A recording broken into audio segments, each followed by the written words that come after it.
રાણપુર પાસે આવેલ સુપ્રસિદ્ધ તીર્થધામ લોયાધામ ખાતે આજથી મુક્ત મુનિ મહોત્સવનો ભવ્ય પ્રારંભ થયો છે।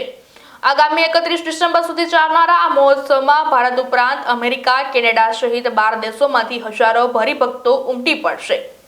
ભક્તો માટે વિશાળ ટેન્ટ સિટી સહિતની સુવિધાઓ ઊભી કરવામાં આવી છે।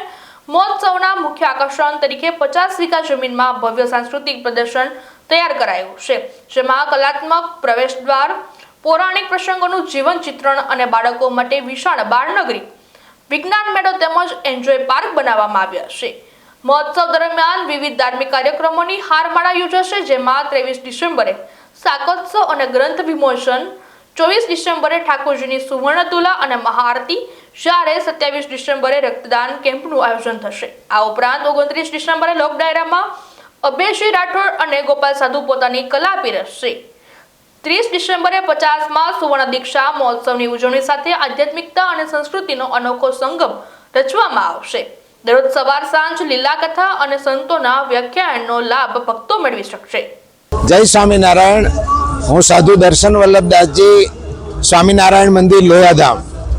સમગ્ર સૌરાષ્ટ્રની જનતાને જણાવતા મને આનંદ થશે કે આજથી સ્વામિનારાયણ મંદિર લોયાધામના પટાંગણમાં સમગ્ર ધર્મપ્રેમી જનતાને આનંદ અપાવતો ઉત્સવ એનો ભવ્યાતિ ભવ્ય, દિવ્યાતિ દિવ્ય પોથીયાત્રા સાથે પ્રારંભ થયો છે। પોથીયાત્રામાં સદગુરુ સંતોથી લઈ સંપ્રદાયના મૂર્ધન્ય સંતો, અમારા પૂજ્યપાદ ગુરુજી એવં ગ્રંથરાજને લઈ અને આજ લોયાધામના પટાંગણમાં મુક્ત મુનિ એવં સદગુરુ શતાબ્દી મહોત્સવનો દિવ્ય ભવ્ય પ્રારંભ થયો છે। આ મહોત્સવ આજથી પ્રારંભ થયો છે। તારીખ 31 ડિસેમ્બર સુધી આ મહોત્સવ ચાલનાર છે। દરરોજ અવનવા કલેવરોને ધરી અવનવા સુંદર મજાના પ્રસંગો સાથે આ મહોત્સવ સૌરાષ્ટ્રની જનતાને, કાઠિયાવાડની જનતાને દેદીપ્યમાન કરશે, સંસ્કાર યુક્ત કરશે। અહીંયા ભવ્ય પ્રદર્શન ચાલી રહ્યું છે। અહીંયા આવનારા દિવસોમાં લોક સાહિત્યના નામાંકિત કલાકારો સાથે હિતેશભાઈ અંટાળા હોય, ગોપાલ સાધુ હોય, વગેરે વગેરે મહાનુભાવો આવી અને લોક સાહિત્ય રસ પીરસશે। 27 તારીખે કાઠિયાવાડની જનતાએ ક્યારેય ન જોયો હોય એવો 650 ઉપરાંત ડ્રોનનો મુક્ત મુનિ ઝુલણ મહોત્સવ અહીંયા ઉજવાશે। હું સમગ્ર કાઠિયાવાડની જનતાને એક ધર્મપ્રેમી સાધુ તરીકે હું સમગ્ર જનતાને આહ્વાન કરું છું કે આ મહોત્સવ ન કેવળ લોયાધામનો અમે માનીએ છીએ કે આ મહોત્સવ સમગ્ર કાઠિયાવાડનો છે। આવો સાથે મળી આ મહોત્સવનો દિવ્ય આનંદ માણીએ। કથાનો સમય સવારે 9 થી 11 છે, બપોરે 3:30 થી 6:30 વાગ્યા સુધી છે, રાત્રે 9 થી 11 અવનવા સાંસ્કૃતિક કાર્યક્રમોનો પણ લાભ મળશે। તો ફરી એકવાર હું તમને બધાને લોયાધામ પધારવા આમંત્રિત કરું છું। અસ્તુ। જય સ્વામિનારાયણ। આપનો પરિચય? જય સ્વામિનારાયણ। મારું નામ આશીષ ભગત સોની, વડોદરાથી છું। અત્યારે લોયાધામને આંગણે ખૂબ સુંદર અને ખૂબ મોટા પાયે અત્યારે મુક્ત મુનિ દ્વિત શતાબ્દી મહોત્સવ એવં સદગુરુ શતાબ્દી મહોત્સવ ઉજવાઈ રહ્યો છે। અમારા પૂજ્યપાદ ગુરુજી ઘનશ્યામ પ્રકાશ દાસજી સ્વામી અને સંતોના અથાગ મહેનતે જ્યાં લોયા જેવી જમીન, જ્યાં કાંકણી જેવી વસ્તુ પણ લેવી હોય તો બોટાદ જવું પડે કાં તો રાણપુર જવું પડે એવી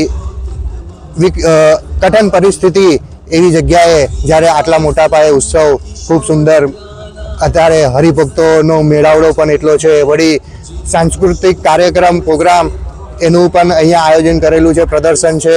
એ પ્રદર્શન ખૂબ દિવ્ય અને ભવ્ય, ખૂબ અત્યારે વિશેષ ઘણા બધા આજુબાજુના ગામના પ્રદેશના બધાય જે ધર્મપ્રેમી ભક્તો હોય, જેને બાળકોને લઈને અહીંયા અત્યારે પ્રદર્શનનો પણ ખૂબ મોટા પાયે લાભ લઈ રહ્યા છે। વળી આજુબાજુના જે પણ પ્રદેશમાં રહેતા ધર્મપ્રેમી જનો હોય તથા જેને બાળકોને લઈને અહીંયા ખૂબ સુંદર આયોજન થઈ રહ્યું છે, ત્યારે જો બધાય તમે અહીંયા આવો તો બાળકોને પણ ખૂબ આનંદ થશે। એમને પણ અહીંયા પ્રદર્શનના માધ્યમે વિજ્ઞાન છે, આપણો ભારત એક ખેતી પ્રધાન દેશ છે તો એને લગતી પણ અવનવી અહીંયા વસ્તુઓ છે। વળી સ્વામિનારાયણ સંપ્રદાય એનું મૂળ લક્ષ્ય જોવા જઈએ તો એ વ્યસન મુક્તિ, તો એનું પણ અહીંયા આયોજન કરેલું છે। વ્યસન મુક્તિનું એવા વિશેષ અનેક નવા આયોજનો છે, વળી સ્ટેચ્યુ જેવું બધું બનાવ્યું છે, સેલ્ફી પોઈન્ટ બનાવ્યા છે, એમાં બાળકોને ખૂબ આનંદ આવે એવું વિશેષ બધું આયોજન કરેલું છે. તો આ ઉત્સવ 21થી 31 તારીખ સુધી ડિસેમ્બર મહિનામાં, આ મહિનાની વાત કરીએ તો 21થી 31 તારીખ સુધી છે. તો વિશેષ કરીને બધાય ભક્તો આજુબાજુના ગામમાં રહેતા હોય, દેશ વિદેશમાં જેને આ જોતા હોય, અત્યારે લાઈવ પણ આવી રહ્યું છે. તો સદવિદ્યાના માધ્યમે અમારી યુટ્યુબ ચેનલ છે લોયાધામ પરિવાર, એના માધ્યમે પણ લાઈવ આવી રહ્યું છે. તો બધાય ખાસ લાભ લેજો અને નજીકના જે ગામમાં હરિભક્તો હોય, જેને બાળકો હોય ને જેને વિશેષ કરીને લાભ લેવો હોય, બધાય ખાસ વધારજો. જય સ્વામિનારાયણ.